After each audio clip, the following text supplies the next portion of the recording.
NaLyssa Smith was D'ing up Angel Reese pretty staunchly during this game. Oh man. Oh man. For once, Angel Reese was actually picking on somebody her own size. Now, if I was to take bets in this, NaLyssa Smith versus Angel Reese, I'm putting all of my $2.47. I'm putting all of that on NaLyssa Smith. All right, I'm not sure it would be even close. Because of NaLyssa Smith, Angel Reese just got the biggest wake-up call of her career. When someone finally stands up to the mean kid on the playground, when Reese tried to scare Smith in the Sky vs. Wings game, she did exactly what she always does. But this is what no one saw coming. Smith didn't give up. Instead, she gave Reese a piece of humble pie, which made the Chicago forward look quite shocked. This was Reese's worst night of the season, and the technical fouls were just the start. Feel free to tell us in the comments if you think Reese needs to leave. Let's go. NaLyssa Smith was D'ing up Angel Reese pretty staunchly during this game.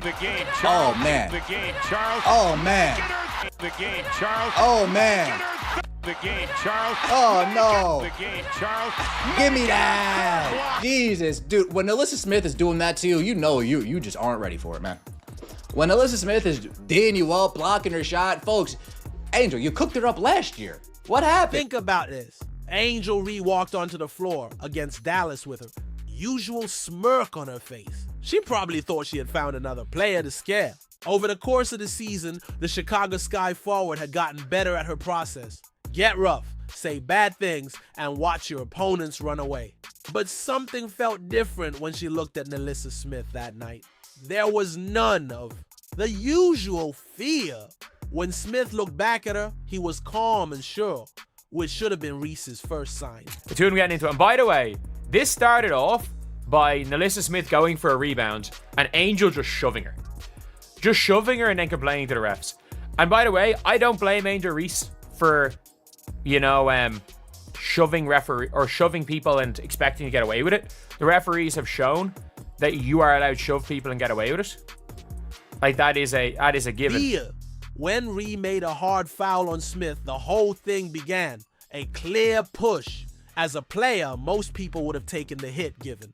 Her a look and moved on, not Smith. What she said about it made Reese feel like a Christmas tree. You could see exactly when Reese's mind went from thinking about basketball to thinking about how to deal with a problem. She tensed her jaw and shoulders, and then she walked towards Smith like she owned the place.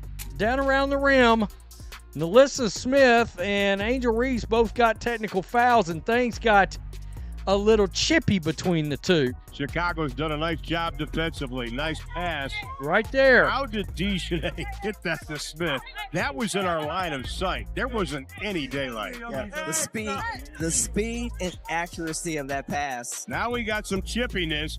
Smith and Reese jawing at each other. This is where things get interesting. Smith didn't go backwards at all. While Reed did her normal routine of puffing out her chest, Smith stood there and looked almost bored by the whole thing. The difference was very clear. As the seconds went by, Reese became more animated while Smith stayed calm and controlled, which must have driven Reese crazy. Do you know what bullies do when their mean behavior doesn't work? That is exactly what we saw. When NaLyssa Smith is D'ing you up, blocking her shot, folks, Angel, you cooked her up last year. What happened? What happened last year? Was it the Indiana Fever on the jersey? That made you go extra hard? Was it that other player on that team that was like, oh, that 22, oh, I really want to show her something? Is that what really made it? Because in these matchups against the Dallas Wings, you really haven't been anything special at all. Maybe NaLyssa Smith was tired of seeing her in a meme all offseason. NaLyssa's like, you know what? That next time I play her, I'm not going to let her cook me and do me like that. The fans got it right away. The arena went from feeling like a casual game to being on high watch for drama. There was an electric tension in the air that you can only feel when something real is about to happen. People were getting up and pulling out their phones. Smith's friends didn't even rush over to grab her though. They were sure she could handle things. I'm not sure Angel Reese would actually want that to turn into something where hands are involved, because my goodness, I mean, I'm just going to keep it real. NaLyssa Smith, I think she sort of believes she's a little bit more masculine, right? Now, I'm going to tell you, as far as flexing goes, we talked about this a little earlier. NaLyssa Smith showed her ass last night. She did. I mean, at 6 of 12 from the field, 27 minutes, 20 points, 3 block shots last night. Smith had been to a rodeo with Reese before. These two had been yelling at each other since Reese's first season when Smith was still playing for Indiana. All season, their relationship had been building, with Smith clearly getting under Reese's skin in ways that other players couldn't. But the last times they met, it was for shorter periods of time, with quick conversations that ended quickly. Reese couldn't just leave this time because there were cameras rolling and a lot of people watching. Angel Reese goes after shoving NaLyssa Smith. The two of them are getting into it. Arike is there trying to be peacemaker. Courtney Vandersloot immediately doesn't know what's going on. The two of them getting into it. Watching Reese understand she had chosen the wrong person to fight was the best part of this confrontation. The way she acts rests on other players backing down, which gives her the mental edge she thinks makes her tough. You could see Reese's confidence drop when Smith refused to play along with a game of scare tactics. In about 30 seconds, her body language went from being a hunter to a confused prey. You guys don't remember, like, even last season, the two of them were getting into it through the entire season.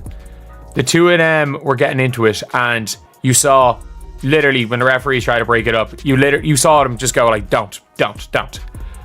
Like, the two of them want to get into it, and again, this is a rivalry. It was only a matter of time before the judges stepped in and gave both players technical fouls. But only one player looked like they had won the mental fight when they left that exchange. Smith walked back to her spot, looking like she had just swatted a fly away. Reese, on the other hand, felt dejected, like they had just learned something embarrassing about themselves. The commentators also noticed. One said Smith looked like he was in better shape and was reading plays carefully, while another asked Reese if he was self-aware after going 3 for 12 that night. The whole thing showed that there was more going on than just two players getting angry. This was about what happens when someone finally says something about behavior that everyone has been avoiding. What was different about NaLyssa Smith from other players who had to deal with Reese's antics? Easy. Showing that the other day was just a glimmer of hope that she had figured out how to start playing, as in only take 5 to 6 shots a game. Get rebounds, distribute the ball out to everybody out on the perimeter, and quit shooting the ball. She had a pass with Angel Reese, and she wasn't going to let a second-year player punch her in front of everyone on TV. Smith knew everything about Reese before he joined the league. Back when Reese was still learning how to be a professional, and Smith was already making a name for herself as someone who doesn't play games, they were rivals. Angel Reese's confrontation with NaLyssa Smith shows exactly what's wrong with the WNBA right now. Smith used to play for the Indiana Fever, the same team that drafted Caitlin Clark, and she clearly took things personally when Reese started drama during the game. While Reese was busy talking trash and throwing elbows, Smith stayed focused, played hard, and dominated with 14 points in just 19 minutes. Reese, meanwhile, only managed 4 points and kept acting like she was the star. This isn't just one game, it's a pattern. The league is full of fights, texts, and chaos, and the refs barely do anything. Even Caitlin Clark has been targeted and hurt with no serious response from the WNBA. Fans want great basketball, not reality TV drama. If the league keeps rewarding controversy instead of real skill and professionalism, it's gonna lose all the momentum Caitlin brought.